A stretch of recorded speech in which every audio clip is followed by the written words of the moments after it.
Morning, everyone. It's really nice to see so many people here today. Our first sharing the Dharma Day since last November, I think. Yeah, 5 months. It's wonderful to have visitors again and these activities. So, normally it's Venerable Children, the abbess, who gives these monthly talks, but she's in Taiwan right now, and she'll be back at the end of this week. And so from next month, she'll be giving these talks. And she's been going through this book, which is called An Open-Hearted Life, Transformative Methods for Compassionate Living from a Clinical Psychologist and a Buddhist Nun. It's a really wonderful book. If you haven't read it already, I recommend it. Compassion is a very, very important aspect of Buddhist teachings and Buddhist practice, and probably most other religions as well. And fortunately, in the West, in the last couple of decades, Western psychologists and sociologists and various other people have also been recognizing the importance of compassion. And I've heard of studies, research done in compassion and the effects of compassion on the brain and on the body and on our lives, and they've found it is very beneficial. So there's a lot more interest now in compassion, how to develop compassion. And so this book, it's a really wonderful book. I think it's great. It was co-authored by Russell Colts, he's a Western psychologist, a professor at Eastern Washington University, founder of Inland Northwest Compassionate Mind Center, and he practices what's called compassion-focused therapy. So it's a type of therapy using compassion to help people have compassion for themselves, which, a lot of people are short of, but also compassion for others. And he comes here sometimes and teaches. So he's one of the authors, and then Venerable Children, the abbess, the founder and abbess of the Abbey, who's spent a lot of time studying and practicing and teaching. So it's really nice. It's a combination of ancient Buddhist methods for developing compassion as well as contemporary Western methods. So I really recommend it.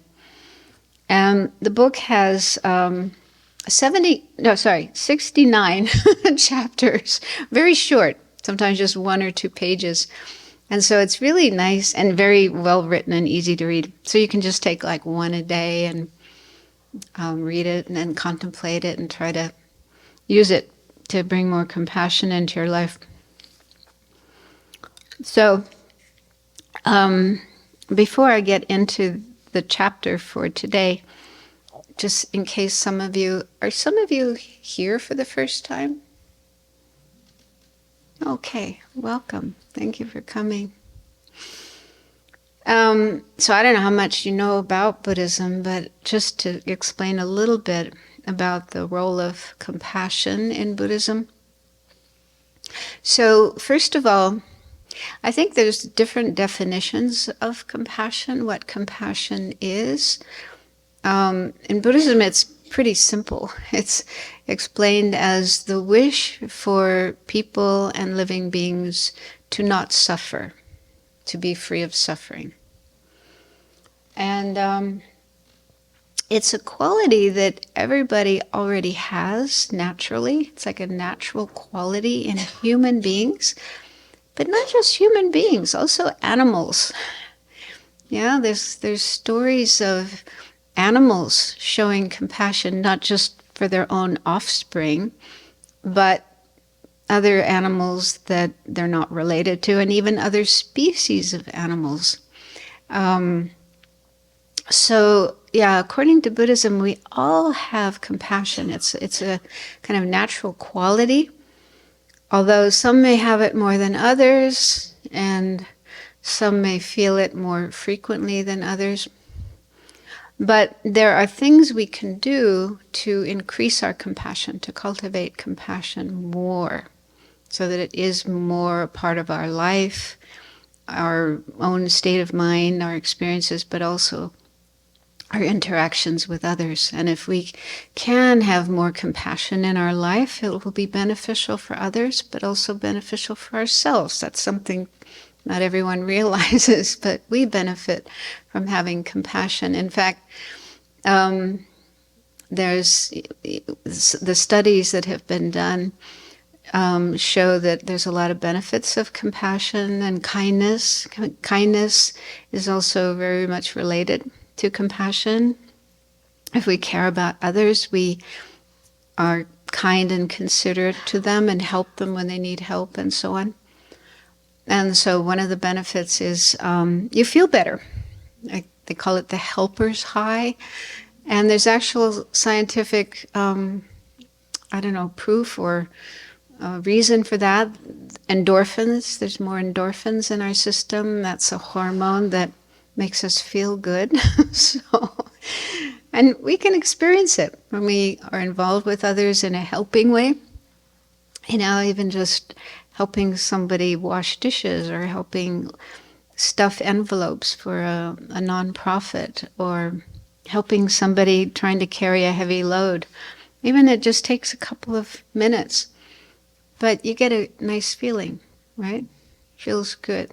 Kind of feel warm and soft inside. And that's a nice feeling, as opposed to being kind of hard and closed and tight, which isn't very comfortable. And it's good for our health, our physical health, also our mental health, and also being able to live longer, have a longer, healthier life. So there's evidence from science of the benefits of compassion. And I think, if we really think about it, it's easy to feel, I do want to have more compassion. I want to have more compassion in my life. But sometimes it's hard. Sometimes it's hard to have compassion for various reasons, like, we got our own problems to deal with, and it's hard to open up to other people's problems. Or sometimes other people's problems are just so huge, overwhelming, and we'd like, I don't know how to help. I'd like to help, but I have no idea how. And we may even people sometimes feel kind of despair and depressed and discouraged when it comes to, especially all the suffering and all the problems in the world, and you just kind of want to shut down. It's too much. But there are things that we can do. There are remedies for these kind of problems. And so within Buddhist teachings and also within psychology, there's tools that we can use to overcome the obstacles to compassion and to grow our compassion, to cultivate our compassion. The word for meditation in Sanskrit is bhavana, and it has the meaning of cultivate. It's the same word for like cultivating crops, cultivating vegetables, cultivating flowers, growing things. And so a nice analogy is that our mind is like a field or like a garden, and we plant seeds just as we do, in nature. We plant seeds, water them, take care of them, they grow. We take care of those little plants, and eventually we'll have, beautiful flowers and vegetables and crops and so on. So it's kind of similar what we're trying to do with our mind through the practice of meditation and other methods. The seeds, so our mind is like the soil, and then the seeds are things that we learn, like when we attend teachings or read books or learn information from various sources. That's like planting seeds in our mind. And then the practice of meditation is like nurturing those seeds, adding water and taking care of them as they're growing. And the result will be, yeah, all these good qualities, more compassion, more kindness, and patience and generosity and so on, and wisdom. That's another important one. So, yeah, so I like that idea of cultivating good qualities, just like we cultivate a garden. So anyway, if this sounds like something you're interested in, then I recommend this book. And there are copies available, I think, in the little room downstairs with various books and things. Okay, so let's take a look at this chapter. We're up to chapter 64. I don't know how long this has been going on, probably a couple of years, but close to the end of the book. Okay, so chapter 64 is called Slow Things Down and Give Them Some Space. And this chapter, so at the beginning of each chapter, there's a little symbol indicating whether it was written by Russell, who's a psychologist. There's the Greek letter psi, which is the symbol for psychology, or other chapters were written by Venerable Children, and there's a Dharma wheel, which is a symbol of Buddhism, a wheel with 8 spokes. So this chapter was from Russell. So he says, when powerful emotions come up in us, we experience the urge to act in ways that can overshadow our compassionate intentions. So this is one problem with compassion. We may have this thought, oh, I really want to be compassionate and act in a compassionate, kind way with everybody I meet. But sometimes that intention can be overpowered by other emotions, anger, fear, and so on. It's like a tsunami wave just coming and taking over our mind, and these good intentions we may have just get washed away or buried. If we think we've been criticized, for example, we can feel an almost overwhelming urge to snap back at the other person. Does that sound familiar? I was thinking, I don't know, probably many of us, it starts when we're kids. I grew up in a family with 5 kids, and there was kind of a lot of fighting. We played sometimes together nicely, but sometimes we fought. So, one child says something nasty, insulting to you, and you immediately, reply with another one. And then it just goes on like that, and it may escalate to physical, hitting, kicking, biting, throwing things. So, so we start young. And then maybe when we get older, we kind of try to behave better. But it can still happen in relationships between friends, between colleagues at work, at school, and so on. So, yeah.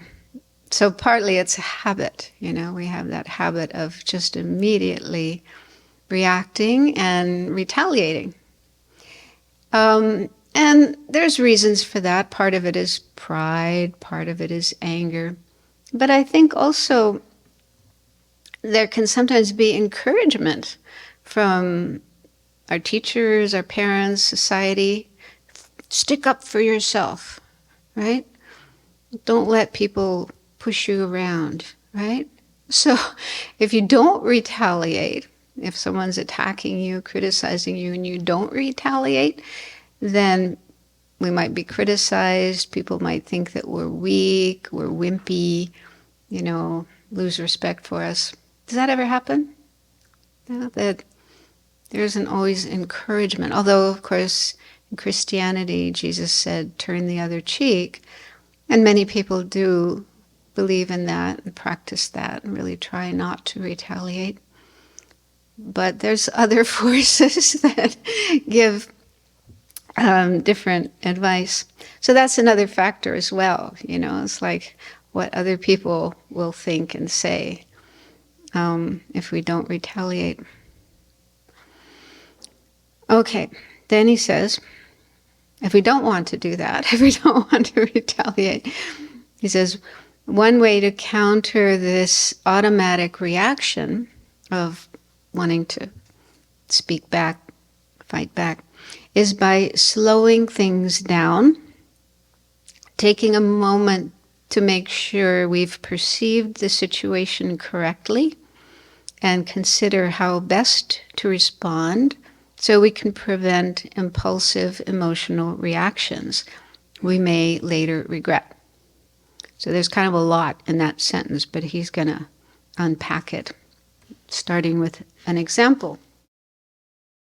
So Russell, I guess, sometimes works with groups of inmates in prison, teaching them how to manage anger and have more compassion. So he says, Andrew, a member of my prison anger group, was sitting in his cell one evening, listening to blues music and reading a magazine he enjoyed. His cellmate entered and loudly proclaimed, "Get your ass out of bed and turn that music off." After a couple of other nasty comments, he yelled, "You're acting like a little bitch." Those of us who aren't in prison will recognize this as a nasty insult. However, in American prisons, there are certain code words that signify a direct challenge, invoking a dominance hierarchy and almost demanding a violent confrontation. In prison, if somebody calls you a punk or a bitch, they are calling you out, daring you to respond, with the assumption that if you don't, you have been dominated. So this guy is in a really difficult situation, right? You're in prison, you can't leave, you can't run away, you can't say, "Excuse me, I'm going out of here." And then there's all these kind of factors involved, like, what other prisoners might think if you don't, respond appropriately to this kind of challenge, this kind of confrontation. But also other consequences if you do. So he goes on to say, Andrew, the one who's just been called a little bitch, leapt from his bunk, loudly replying, "What did you say to me?" A fight seemed unavoidable, likely landing them both in solitary confinement, tarnishing their records, and perhaps even affecting their release dates. Okay, so he's being confronted, challenged to a fight, but if he does get into a fight, then there are these consequences. Solitary, bad mark on your record, and maybe even spending longer in prison. But then Andrew did something extraordinary. He paused, took a few breaths, and slowed things down just for a moment. And in that moment, he was able to bring to mind the wisdom of compassion. So he must have learned about compassion from, not everybody knows about compassion, but if he's been part of this group conducted by Russell, then he must have heard about compassion and probably did some exercises to have more compassion. And so he says, I recognized that I hadn't done anything to provoke this guy, that this had nothing to do with me. I wondered, what could be going on with him that he would act like this? So this is actually one really effective method to deal with somebody who's angry at you, provoking you, threatening you, or just doing something you find annoying, right? Something you don't like and you're feeling this aversion or anger or wanting to attack coming up towards that other person. So really, because what that kind of reaction happening in our mind is because we're focusing on me, yeah, my thoughts, my feelings, my experience, my perspective. So we're completely absorbed in ourself and what's going on with us. And we're not thinking about the other person and what's going on with them. We're seeing them as a threat, as someone bad, someone doing something that's hurting me, causing me to be unhappy and annoyed. So, there's criticalness and blaming towards the other person and not really considering, why are they behaving this way? What's going on with them? And if we want to have more compassion, if we want to be able to respond to people or deal with people in a more skillful way, it's really, really helpful to do what's called putting yourself in the other person's shoes, trying to understand what is going on with that person. Yeah? It's not always possible if you don't know the person very well, but you could guess, you could make some guesses. Like just thinking about our own experiences. Yeah. We've all been in situations where we have acted in threatening ways or irritating ways that, provoke other people's anger and aversion. We've been in that situation. And if we think about it, why was I behaving that way? Where was I coming from? We'll probably realize we were not in a good state of mind. We were unhappy about something, angry about something. Maybe we were in pain or going through some problem, some difficulty that was just causing us to be stressed. So we were not in a good place. We were in a not good place, not good state of mind. And that's why we were behaving the way we were. That was causing problems for others. And so if we can see that in our own experience, remember times we've been in that situation, behaving that way, then we can think that maybe that's what's going on with the other person.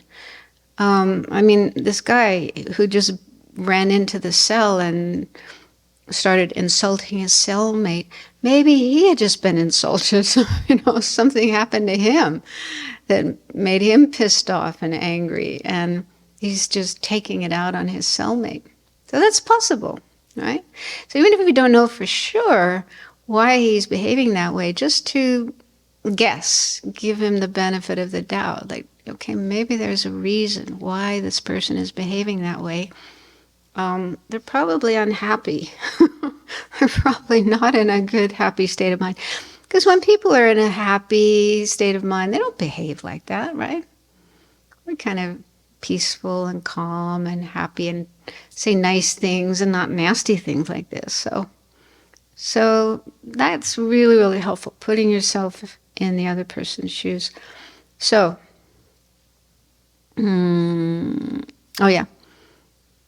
So then Russell goes on saying, though his mind, Andrew's mind, was telling him to attack, Andrew found it within himself to give the situation some space and withdraw a bit. It wasn't easy, and afterwards he even found himself wondering if he'd done the right thing, if withdrawing while others were watching had made him a mark, signifying vulnerability that others would later exploit. Yeah, so I don't know what it's like being in prison, but I guess this is one problem, that you have to look tough. Otherwise, you may get attacked by others. There's one inmate that I've been corresponding with for years and years and years and years. And one time he sent me a photo of himself, and I was kind of shocked by this photo because it looked very different than the mental image I had of him. Like when in his letters he was, very positive and very joyful and really loved Dharma and meditation and so on. And then this photo was this big guy, huge and big tummy and long beard, long hair, and a very fierce look on his face. I thought, it can't be the same person. But he wrote in the letter which he sent with this photo, he explained, I think he knew how I would react. And he said, I look like this because you have to look tough in prison. Otherwise, you're going to get attacked. So that's really sad. Yeah. So even if you have a soft heart and you want to be soft-hearted and nice and kind, that could be risky.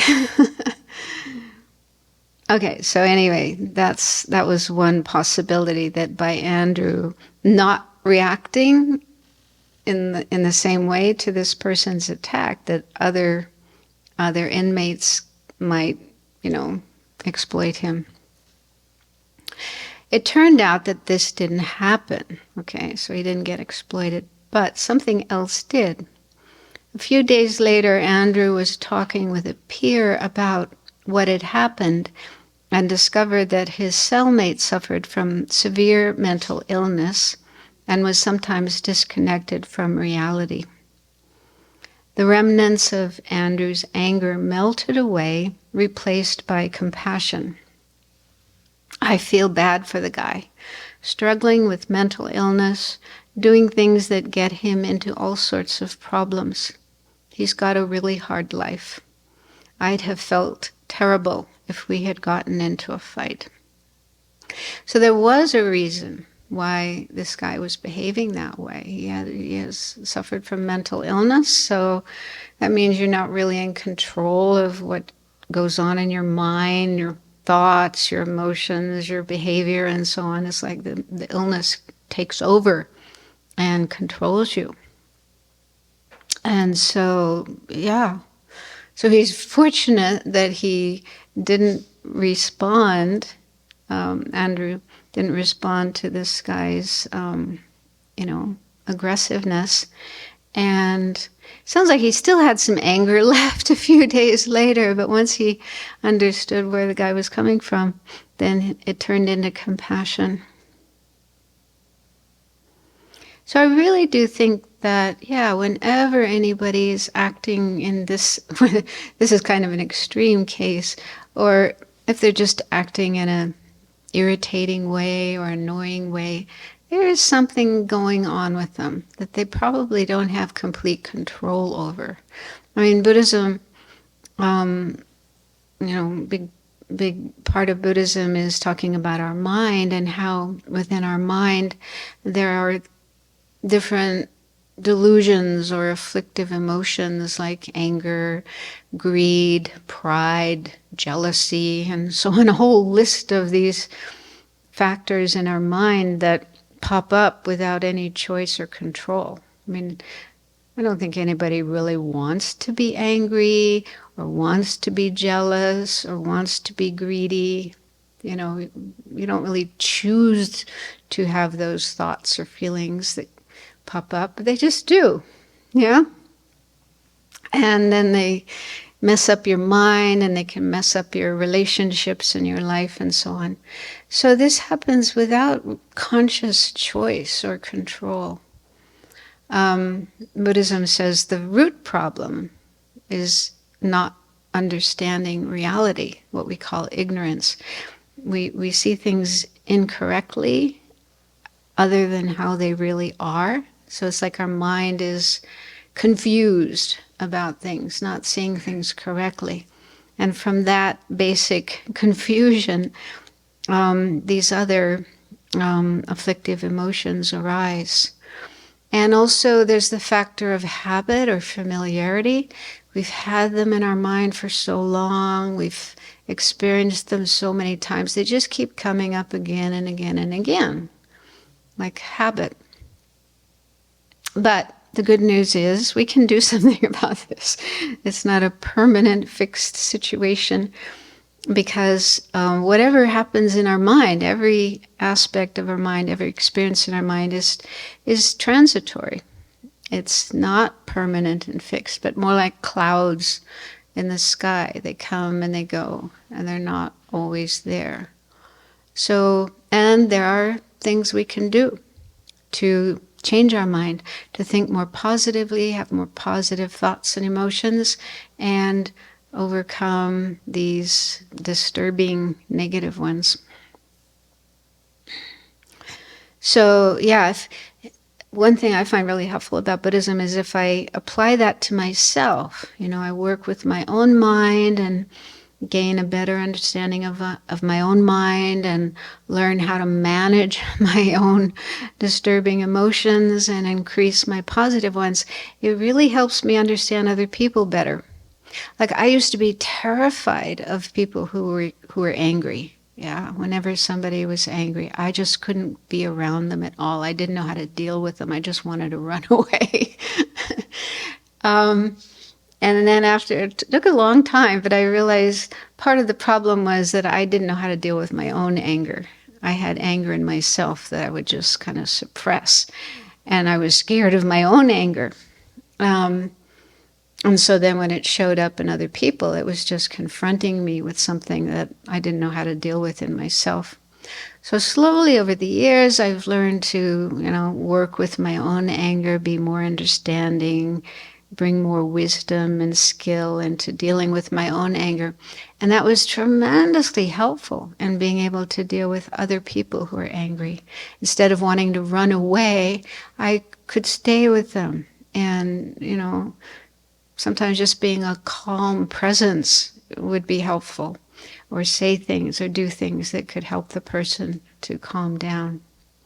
So working with your own mind, understanding your own mind better and knowing how to deal with your own mind really helps deal with other people and what's going on with them.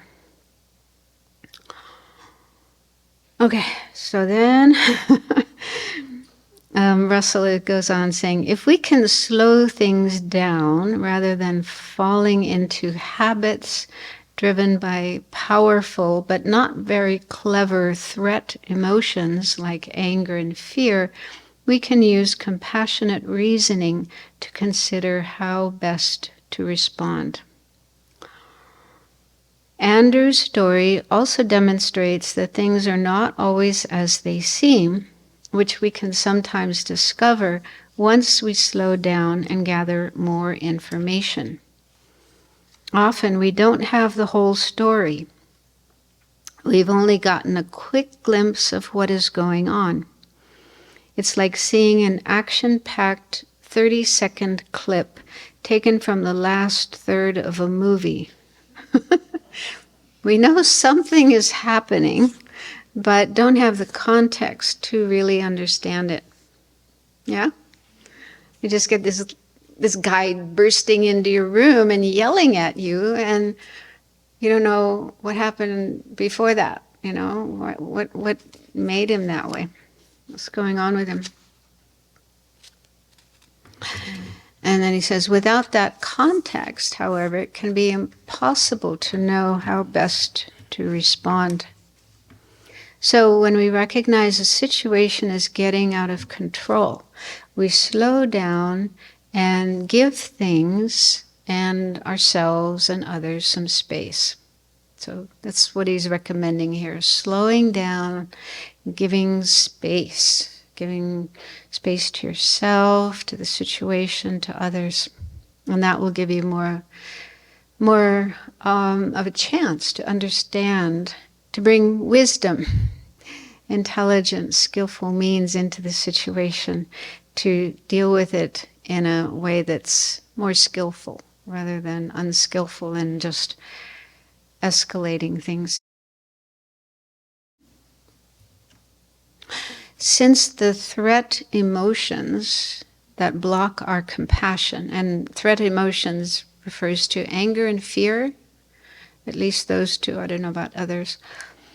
So those emotions block our compassion, and they are fueled by arousal in our bodies, racing heart, heavy breathing, and so on. Slowing our bodies down helps calm our minds as well. So when we have fear or anger, then there are these physical reactions, and I guess it's like the fight or flight response. And then it's hard to think clearly. But if we can slow down our body, then that will help calm our mind so we can think more clearly. We can practice this in many ways. Instead of rushing to speak, we can listen to what the other person is saying, pausing to consider it, and only speaking when we're sure we understand what they're trying to communicate. So that can be hard. You may be having all kinds of thoughts coming in your mind about what you want to say to the other person. So just zipper your mouth. Hold on. Hold your horses, we say. And listen and try to understand what's going on with the other person. And then he talks about emails. So this kind of thing can happen not just in direct communication with another person, but other forms of communication like emails or phone calls or social media posts. Before sending that emotionally charged email, we can pause and consider what we seek to accomplish and whether or not this response will address our long-term objectives.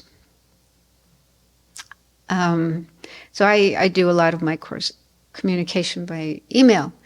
And there are times when I'll get an email and I'll read that email and I feel upset, hurt, angry, shocked, some kind of unpleasant reaction. And the mind starts thinking lots of things which may not be very helpful or appropriate. But I find it really helpful to just take a break from that, put it aside, go and do other things, think about other things, and then come back and read it again. And often when I read it a second time, I realize, oh, this isn't so bad. I don't know why, that first reaction was like that, but you read it the second time or the third time and you realize, oh, it's actually quite reasonable.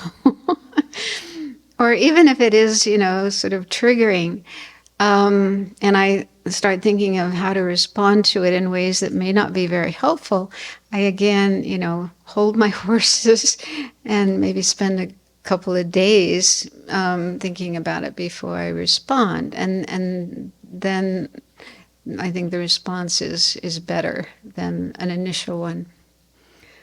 You can do that with emails. It's not always easy to do when you're with somebody in front of you. But it's possible. You can just say, okay, let's not talk about this right now. Let's talk about this later, or excuse yourself or something. So, try to do something like that. Give yourself some time and space. Okay, then another example. Before entering our homes after a long, hectic day, we can pause at the door and remember that we're going to be with the people we cherish the most and rejoice at our fortune for having them in our lives. Yeah, so maybe you've had the experience of coming home, being really stressed. You walk in the door and start taking it out on your family members or your pets or whatever. And that's not what you really want to do. So giving yourself some pause. I just read something recently about a nurse who worked in ICU, I think. So all day long she's dealing with really stressful situations and a lot of suffering, and then she goes home at night. She's got kids who are wanting her attention. And so she would just sit in her car for a little while listening to some pleasant music, soothing music, and just make sure her mind was calmed down and in a good space before walking into her home. So I think that's good. We need to know when we need to take care of ourselves and not just feel like we always have to be there for others. Sometimes we expect too much of ourselves. Okay, then I, Russell, would like to introduce what, in my opinion, is one of the single most powerful psychological techniques I've encountered, and also one of the simplest and easiest to remember. In compassion-focused therapy circles, we call it soothing rhythm breathing. And it involves taking a moment to slow the breath down and focus our attention on that sense of slowing in our bodies. This counters the arousal that fuels our threat response, helping us calm ourselves down so that we can shift into a more compassionate perspective. This isn't magic. Slowing down our breathing won't simply make our anger or fears just melt away, but it softens them, helping us shift into a mindset that isn't dominated by those emotions. We're using our bodies as entry points for shifting our emotional state, and it works. So then he explains this meditation. So I'll read through it and then we can do it for a few minutes. So he calls it soothing rhythm breathing. So you sit comfortably, focus on your breathing. And you don't have to do it yet. I'm going to read it first, then we'll do it. Slow your breath down, taking 4 or 5 seconds on the in-breath, holding for a moment, and then taking 4 or 5 seconds on the out-breath. Take nice, slow, deep breaths. So you just have a slow breath, and it could even be helpful to count. Count to 4, count to 5. Because I think the counting will also help you stay focused, especially if your mind is like racing, going crazy. So focusing on the breathing and on the counting. And do this 1 or 2 or 3 more times. Feel free to experiment with the breath to find a way that is soothing to you. While most people breathe in and out through the nose, you may find it more helpful to breathe in through the nose and out through the mouth, or vice versa, as this can help you keep your attention on the breath. And I remember Lama Yeshe once leading a meditation on the breath, and he explained, breathe in through the nose and out through the mouth. And I do find that very helpful. So you might try different ways of doing it and see what is most effective. Bring your awareness to the feeling of slowing in your body. Focus on that sense of slowing. Spend 30 seconds to a few minutes breathing and focusing in this way. Do it longer if you like. If your attention wanders, gently bring it back to the breath and the sense of slowing in your body and mind. So let's try that.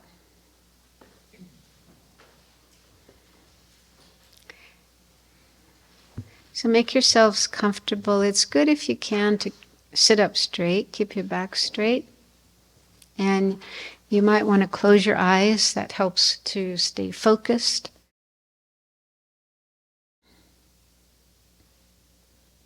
And be comfortable, be relaxed, rather than tight, tense.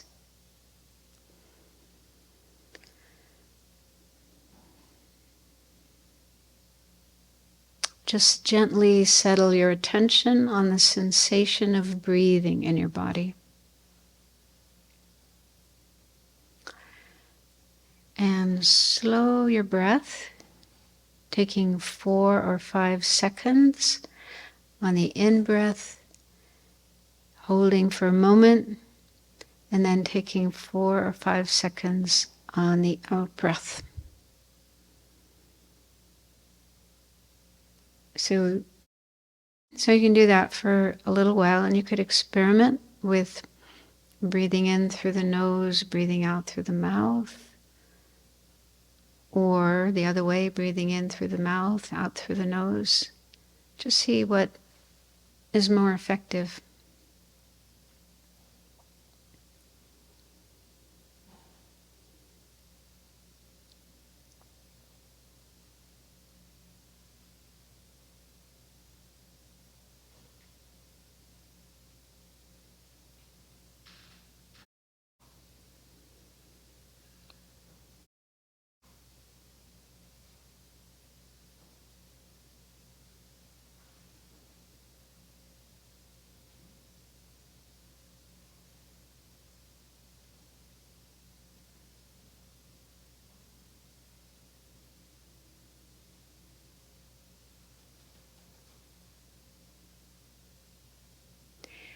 And then also bring your awareness to the feeling of slowing in your body.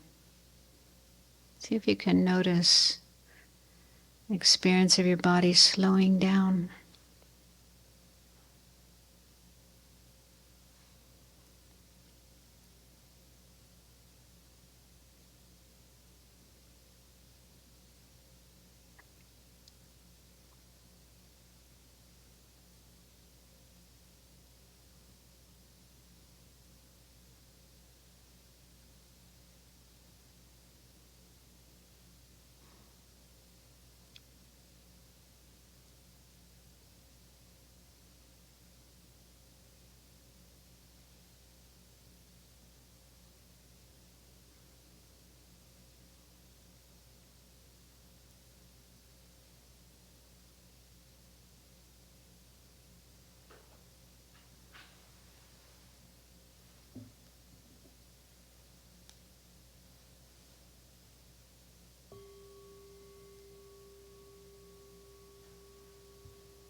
So he says you only have to do it for 30 seconds or a few minutes, but you can do it longer if you want.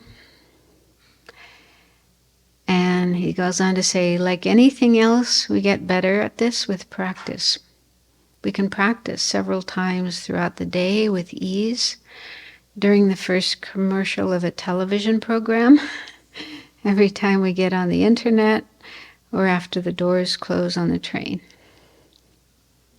So if we do this a few times during the day, it becomes more familiar, more habitual, and then if we find ourselves in a situation where we need to do it, it'll be easier to remember that. And when I read this chapter, it reminded me of something I came across a number of years ago in the book Buddha's Brain. This is a book by Rick Hansen, who is a neuropsychologist as well as a meditator. He practices meditation and teaches meditation. And I like this book a lot. He's kind of explaining a lot of Buddhist ideas as well as meditation, teaching about meditation, using everyday language and using the language of brain science, but simple. You know, I sometimes try to read about the brain and it's like, I can't figure out what they're talking about. But he makes it really, really simple and clear and kind of humorous as well. So anyway, in this book, he talks about, this is Chapter 5, which is called Cooling the Fires. And earlier in the book, he had already talked about the sympathetic nervous system, which is the, what do they call it, the fight or flight system. So when we're afraid or we're angry, some kind of strong emotion comes up, then our body moves into that mode. He says, as we've seen, your sympathetic nervous system and stress-related hormones fire up to help you pursue opportunities and avoid threats. While there's certainly a place for healthy passion and for strong stands against things that are harmful, most of the time we're just overheated, caught up with some carrot or struggling with some stick. Yeah, he talks about the carrot and the stick. Then we feel driven, rattled, stressed, irritated, anxious, or blue. Definitely not happy. We need to lower the flames. And in this chapter, he's talking about how to do that. If your body had a fire department, it would be the parasympathetic nervous system. So the parasympathetic nervous system is another system that, what do they call it? Rest and digest. I think it's the opposite to the fight or flight. So it's cooling, calming, relaxing, more positive. So that's one very helpful thing if we can activate the parasympathetic nervous system. He says when you stimulate the parasympathetic nervous wing of the body, calming, soothing, healing ripples spread through your body, brain, and mind. And then he talks about different ways to activate the parasympathetic nervous system, basically relaxing, being more relaxed. And a few of these exercises are breathing, different ways of breathing. One of them he calls big exhalation. Inhale as much as you can. Hold that inhalation for a few seconds and then exhale slowly while relaxing. A big inhalation really expands your lungs, requiring a big exhalation to bring the lungs back to their resting size. This stimulates the parasympathetic nervous system, which is in charge of exhaling. So when I read this some years ago, I thought, wow, this is great, because I, sometimes do feel stressed. And in fact, there was one time when I really needed to use this. I was staying in Israel, and sometimes I had to drive, and driving in Israel is really a frightening experience.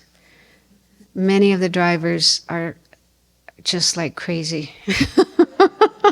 Frantically trying to get where they want, wanting everyone to get out of their way. Somebody once said everybody in Israel has PTSD, and I think that might be a little exaggerated, but there are a lot of stressed people. There's probably even more now.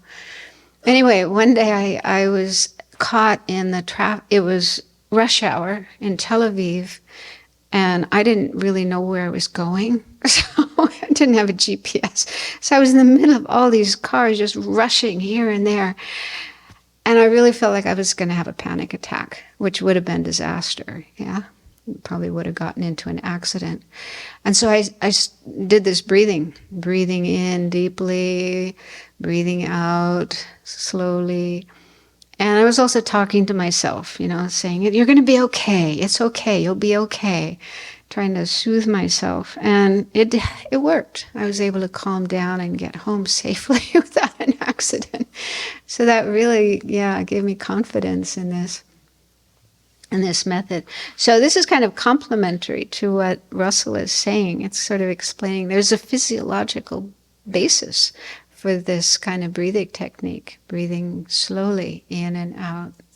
But he seems to say it's mainly the long, slow exhalation that changes our nervous system from the sympathetic to the parasympathetic. So try it. Worth a try. Okay, we've got 5 minutes if anyone would like to ask a question, or if you would like to share something related to this. And also be after lunch, there's a discussion, right? So you'll have a chance to discuss in small groups things related to this chapter. Share experiences. Any questions? Venerable Tarpa, is there a microphone somewhere that she can use? I don't know. So she's asking, why did Lama Yeshe explain that meditation, breathing in through the nose and out through the mouth? I don't know. This was a long time ago, and he was leading a meditation, and it wasn't really an opportunity to ask. And I was always so really shy in those days. I was too shy to ask questions. But yeah, when I read this, it just made me remember that. But yeah, I find when I do that, especially when I'm feeling kind of stressed and I want to calm down, I find for me that's quite effective. So you were speaking earlier about like when you're coming home and taking note of your own state and trying to take care of yourself. And I'm living with a family member who's going through a lot of struggle with pain and because she can't do things, she's very lonely and depressed, and easily angered, and I take care of her a lot. But then also I dealing with my own stuff, and I find that a lot of times, like, yeah, I'll get like bitterly annoyed with something, and I have to, like, just calm myself and not really bring it up because it's such a small thing, you know, relative to what she's going through. And um, also the familial culture that she came from, uh, it was difficult to take care of yourself or to ask for what you need or ask for what you want, and you might get ridiculed or put down or told, you're a crybaby or something like that. And sometimes when I'm at my limits, um, I'll say something like, I feel like you're being critical, and I don't appreciate it, or I'm very tired right now, or I'm having a hard time. And she'll have a similar response, almost like a resentment about me taking care of myself. And I can see all that playing out, that maybe she didn't have those opportunities or the skills or the resources to learn how to do that. And then there's that, yeah, it's difficult, you know. I'm trying to do that for myself, and but then I, at the same time, watching her still at her age being unable to do that, and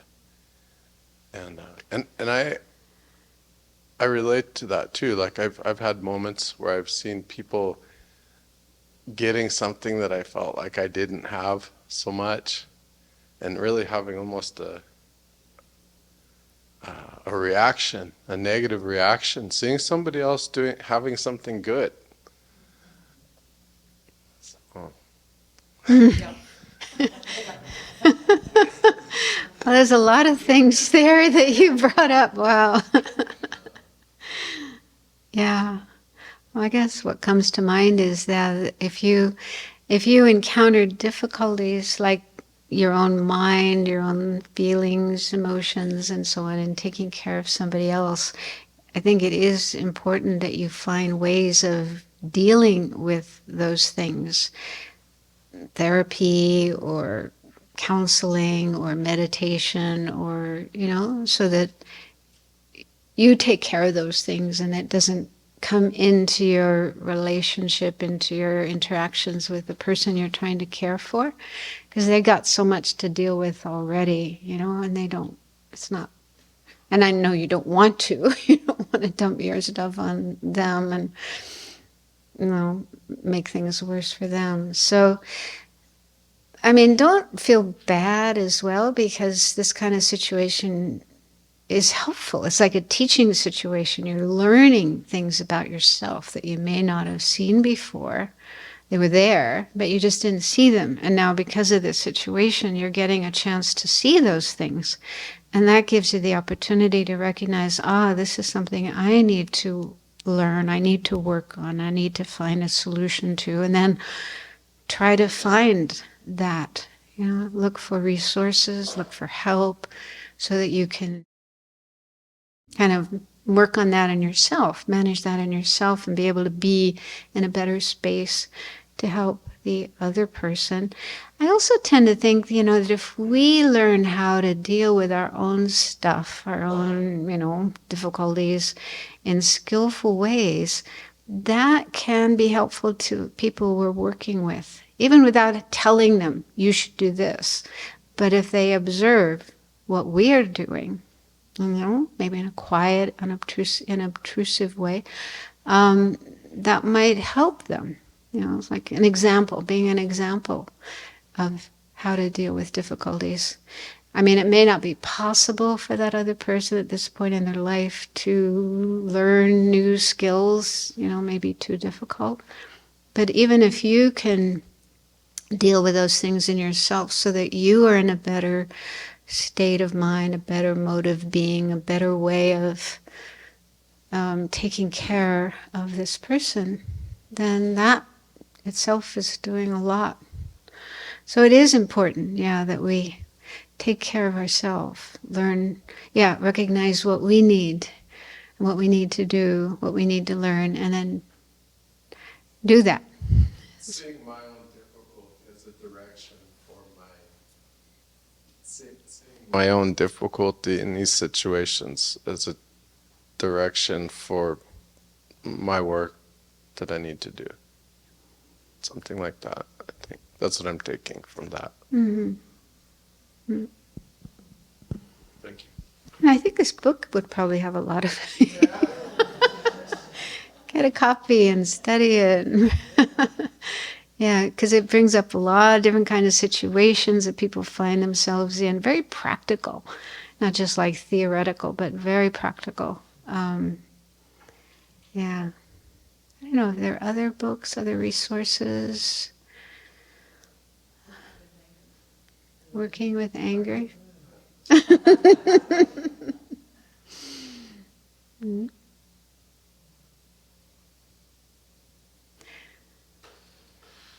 Okay. Well, there will be opportunities after lunch to discuss in smaller groups, which can often be easier than a big group like this. So it's probably good to stop at this point. We need to get things ready for lunch. But we usually dedicate the merit, positive energy that we create by meditating, listening to teachings, discussing them, and so on. And as we recite the dedication prayers, let's also think about the situation in the Middle East, which is getting worse. And let's really dedicate that nobody does something stupid. Both Iran and Israel have nuclear weapons, and it would be a huge disaster if somebody pushed the wrong button. So let's really pray that situation will settle down, will get resolved, and will not escalate.